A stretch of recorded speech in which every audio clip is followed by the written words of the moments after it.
you aren't familiar with the sport of skeleton, imagine lying headfirst on a sled. Your chin is just an inch off the ice as you hurtle downhill at speeds of up to 90 miles per hour. There are no brakes. And the bottom of the track is 16 corners away, and you're going to reach it in as little as 53 seconds, using only your body weight and momentum to steer. It looks like that.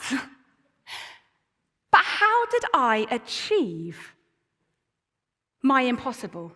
How did I achieve this gold medal?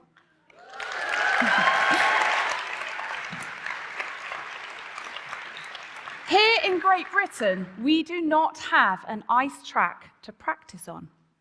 So how did I manage to win a gold medal? In the next few minutes, I'm going to share with you just a few little secrets to my success. And I really hope that they help you achieve that one thing that you've always wanted to do in your own life. Now, although my background is in sport, I really believe these lessons go beyond that, into parenting, business, work, and school life. Firstly, marginal gains and finding the 1%. How many of you have wanted to take on a new skill? Maybe learn a musical instrument, become a cook, a better artist, or perfect that golf swing. And then you realize that your skill level to where you are now and where you want to be just seems impossibly far. And so you give up before you've even began. There's nothing wrong with having that big long-term goal in principle. There's going to be a date and a time and a day set to it, such as running a marathon or entering a science competition or a deadline for an essay. But don't get bogged down by it. Break it down into little goals. What if I told you that you could achieve your goal if you broke it down into little tiny bite-sized chunks? Into little 1% that turn into marginal gains that slowly get you closer and closer to achieving that goal. Now, it might not sound glamorous, but that's how I achieved my goal. I made my life into a pie, and I sliced it up. Do the same for your life. You could have a pizza if you prefer. Now, for every one of those slices, I had a subject. So for my sport of skeleton, I had a slice for my gym sessions, my sprint sessions, another one for my rehab and physio exercises. I had one for my psychology, my nutrition, then the technical side of my sport, so learning the ice tracks and my equipment, then lifestyle management, friends, relationships. You get the gist. Do whatever suits your life currently. And then I'm going to get you to do a SWOT analysis. You're thinking, what on earth is that? You're going to work out your strengths, what weaknesses you have, what opportunities there are, and what threats there are. Get a giant big piece of paper and write them all down. Before you know it, you've got tiny little goals, things that you can improve on and find those 1% marginal gains in your performance. Now, before I headed out to the Olympics back here in Bath, I sewed Velcro down the sides of my salopettes. They're the thick winter ski trousers. I didn't want to use the zips that were already there. With shaky, nervous hands on that start line as I concentrated on that run ahead.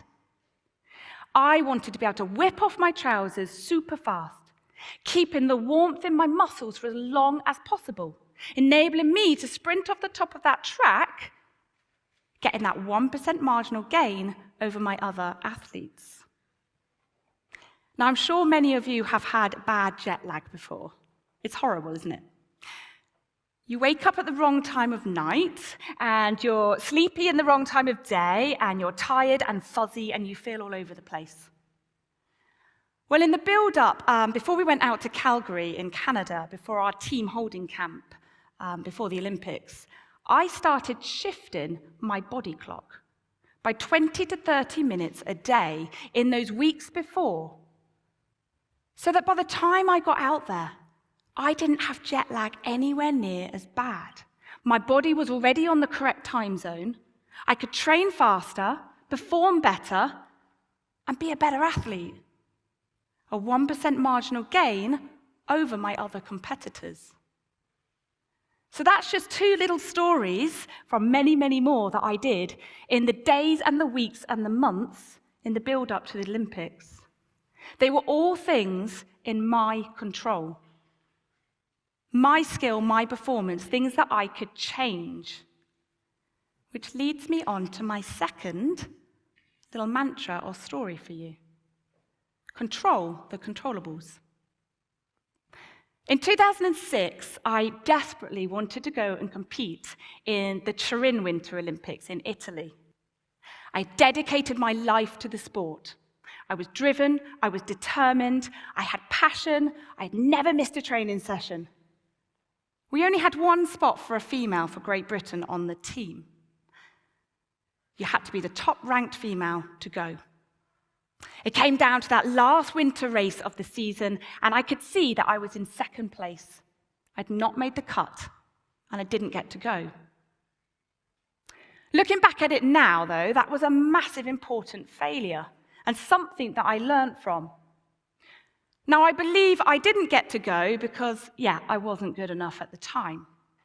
But also because in hindsight, when I look back at it, I concentrated too much on the other athletes, on their performances. What did they do down the track that I didn't? What did they do in the gym that I wasn't doing? How come they were faster than me? Instead of being confident in my own skill level and my performance and things that were in my control, I was too busy looking at them. Now, I don't know how many of you at work, you're always wondering, how come they got the promotion over me?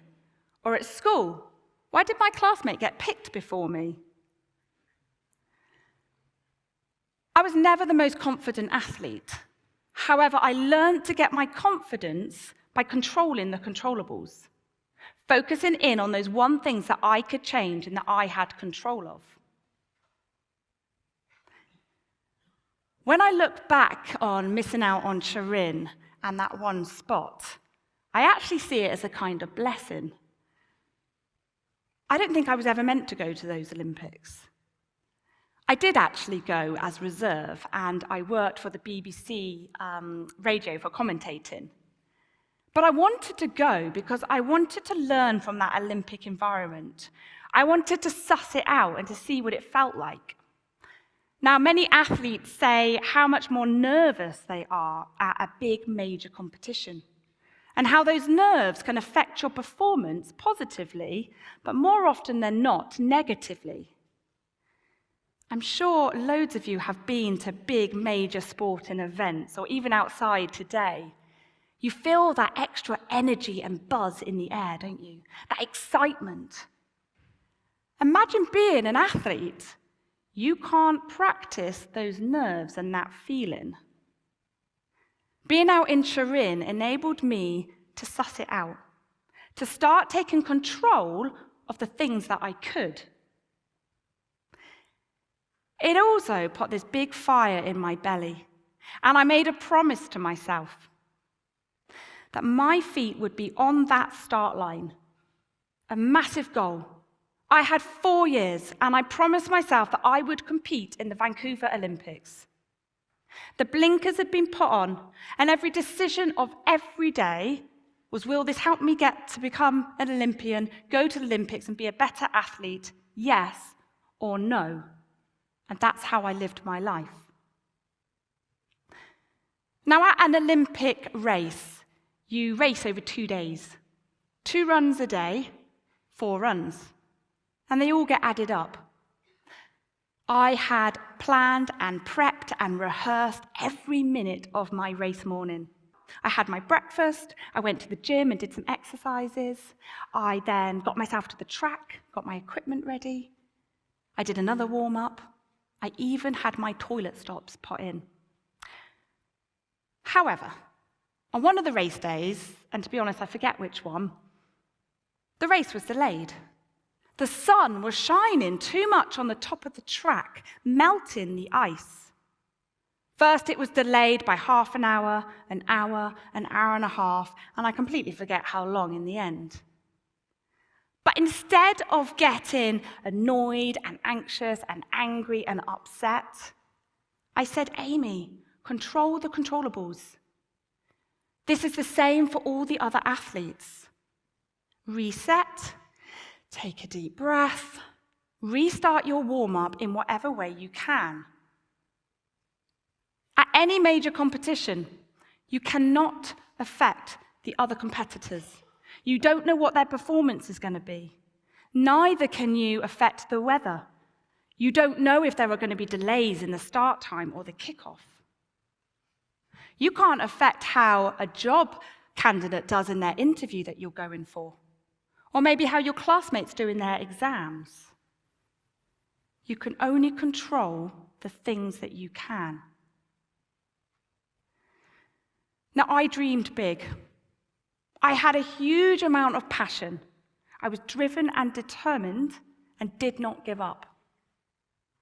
Through the highs and lows of my sporting life, through the tough times on the track, through crashes, through not making teams, through injuries, I kept the fire in my belly burning. I kept the focus, and I didn't give up until I achieved what I knew I could, my gold medal. Now, I invite all of you to do the same, to achieve gold in your life, in whatever that means to you. Don't fall into the traps set for you along the way, such as comparison with others. Break those big goals into tiny incremental gains. Control the controllables, and you will achieve your impossible. Thank you.